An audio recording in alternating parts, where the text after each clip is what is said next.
পাকিস্তান সংযোগৰ এছআইটিৰ প্ৰতিবেদন দাখিলৰ আজি অন্তিম দিন। এছআইটি প্ৰতিবেদনৰ বাবে সন্ধিয়া 6 বজালৈ অপেক্ষা কৰিব মুখ্যমন্ত্ৰী হিমন্ত বিশ্ব শৰ্মাই।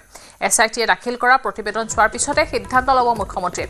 প্ৰতিবেদনত গুৰুত্বৰ বিশেষ কিবা থাকিলে ব্যৱস্থা লোৱা হ'ব বুলি মন্তব্য কৰে মুখ্যমন্ত্ৰীয়ে। আৰু যদি প্ৰতিবেদনত বিশেষ একো নাথাকে তেন্তে গোচৰটো বন্ধ কৰি দিয়া হ'ব বুলি মুখ্যমন্ত্ৰীগৰাকীয়ে উল্লেখ কৰে। আনহাতে আজি সন্ধিয়া 6 বজাৰ ভিতৰত যদি প্ৰতিবেদন দাখিল কৰিব নোৱাৰে তেন্তে এছআইটিক প্ৰশ্ন কৰিব মুখ্যমন্ত্ৰীয়ে। মুখ্যমন্ত্ৰী তথা শাসক বিৰোধী নেতাৰ লগতে সমগ্ৰ ৰাজ্যবাসী এতিয়া অপেক্ষাত আছে এছআইটিৰ প্ৰতিবেদনক লৈ।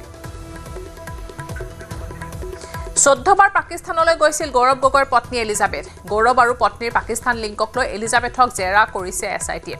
এছআইটিৰ তদন্ত প্ৰতিবেদনত লিপিবদ্ধ এলিজাবেথৰ বিস্ফোৰক স্বীকাৰোক্তি। বিয়াৰ পূৰ্বে দুবাৰকৈ গৌৰৱ গগৈয়ে কৰিছিল পাকিস্তান ভ্ৰমণ। 1.5 মাহত 9 জনকৈ লোকক সোধা পোছা কৰিছে এছআইটিয়ে। ৰজি কলিতা, মুন্না প্ৰসাদ গুপ্তা, মৈত্ৰী ৰেখা, প্ৰণৱ গোস্বামীক লৈ গঠন হৈছিল এছআইটি। আজি মুখ্যমন্ত্ৰীৰ হাতত পৰিব এছআইটিৰ তদন্তৰ প্ৰতিবেদন। নতুন দিল্লীত এছআইটিৰ জেৰাৰ সন্মুখীন হৈছিল গৌৰৱ গগৈ পত্নী এলিজাবেথ।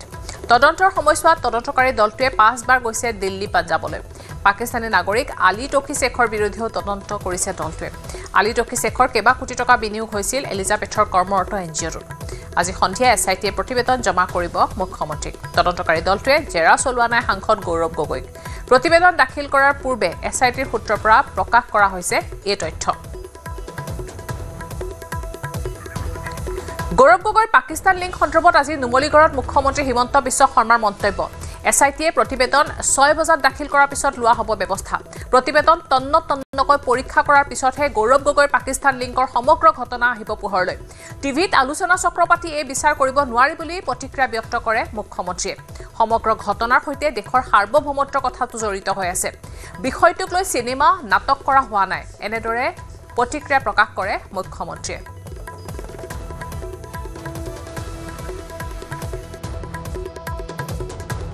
আমিতো মই জানাত 6 বজাত এছআইটিয়ে মোক সাক্ষাৎ কৰিব, মোক প্ৰতিবেদনখন দিব। 10 ছেপ্টেম্বৰ যেনেকে কৈছিলো, আজি 10 ছেপ্টেম্বৰ তদন্ত আজিয়ে সামৰণিও কৰিম।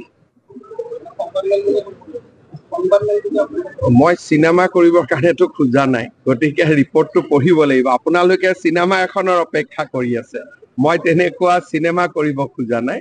ৰিপৰ্টটো দিব, চৰকাৰে সূক্ষ্মভাৱে ৰিপৰ্টটো পঢ়িব আৰু চৰকাৰে ৰিপৰ্টটো পঢ়ি যি ব্যৱস্থা ল'ব লাগে তাকে ল'ব। যদি আপোনালোকে ভাবিছে যে প্ৰতিবেদন দিব, মই এখন সাংবাদিক মাল কৰি এখন চিনেমা কৰিম, আপোনালোকে ৰাতি টিভিত ডিবেট কৰিব, টক শ্ব' পাতিব, চৰকাৰ তেনেকে নচলে। চৰকাৰ গাম্ভীৰ্যতাৰে চলে, চৰকাৰ এটা প্ৰক্ৰিয়াৰ মাজেৰে চলে।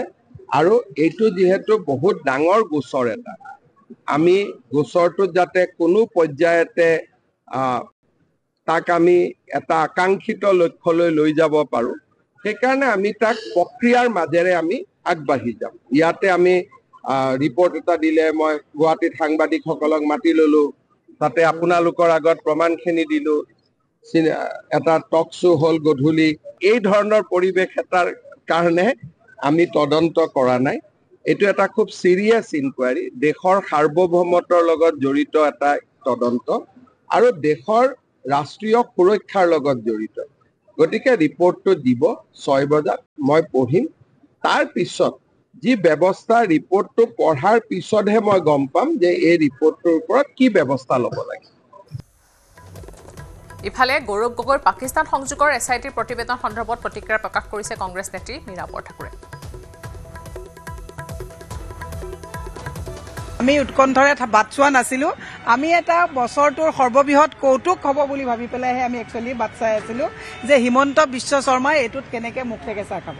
গতিকে আজি 10 ছেপ্টেম্বৰ, আপুনি যোৱাকালিৰ পৰা দেখিছে যে হিমন্ত বিশ্ব শৰ্মাই আকৌ অলপ নমন হৈছে গোটেই কাৰবাৰটো। গতিকে এই বিষয়টোক একচুৱেলি বেছি চৰ্চা কৰি থাকি লাভ নাই।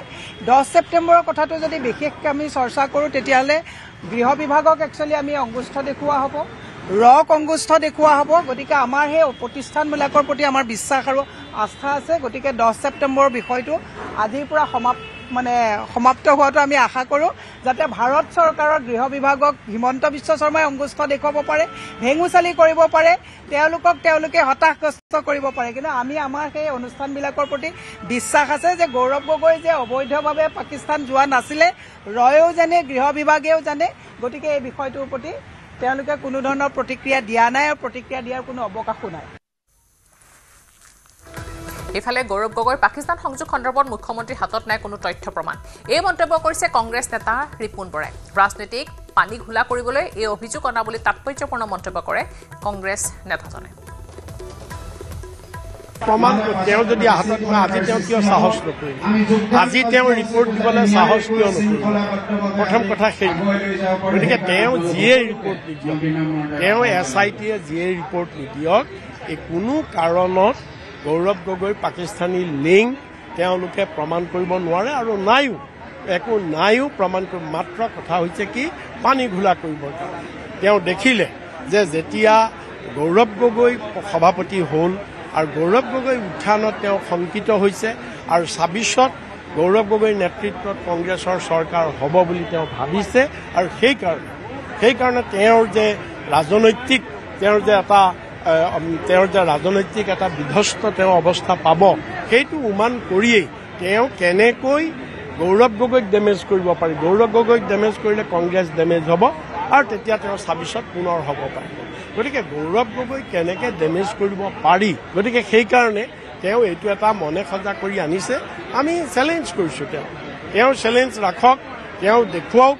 তেওঁ আজি নাই দিয়া ৰিপৰ্ট, কাইলৈ দিব, পৰহিলৈ দিব, যেতিয়াই দিব তেওঁ ৰিপৰ্ট দিয়ক আৰু আমি তেওঁক চেলেঞ্জ কৰিছোঁ। তেওঁৰ কথা ৰাখক, তেওঁ ৰিজাইন দিয়ক আৰু তেওঁ বেলেগৰ ঘৰত থাকক, তেওঁ বৃদ্ধাশ্ৰমত থাকক, ভাড়া ঘৰত থাকক, তেওঁ ঘৰলৈ নাযাওঁ বুলি কৈছে নহয়। আৰু যদি লাগে ঘৰ, আমি কংগ্ৰেছে তেওঁক বন্দোবস্ত কৰিম।